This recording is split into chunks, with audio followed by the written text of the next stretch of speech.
Нов протест со стари барања, итна реакција на надлежните или се почести блокади. Граѓаните повторно на улица за загадувањето во главниот град, а како еден од изворите ја посочуваат цементарница Усија.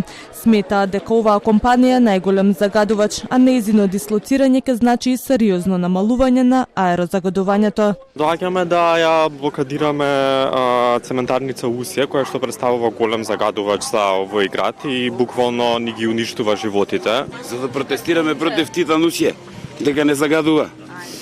Имаме најави дека ќе се реши, па сега да видиме.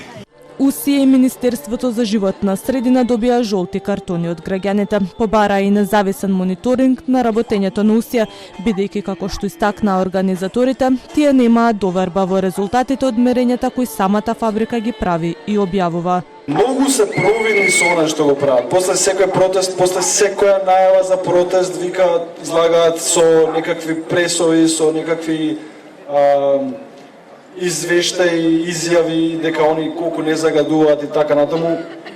Со тоа само уште повеќе докажуваат дека они се тие, пошто знаат, се имаат мувата на капата. Од цементарница Усија денеска ги демантираа наводите дека тие се причината за загадениот воздух во главниот град. Велат дека како компанија со интегрирана еколошка дозвола се под постојан мониторинг и дека резултатите од мерењата се јавно достапни. Според нив, граничните вредности утврдени во дозволата на Титан Усија се построги од законските, а компанијата не ги надминува дозволените нивоа на емисии. Додаваат и дека кога тие не работат, загадувањето во Скопје е високо.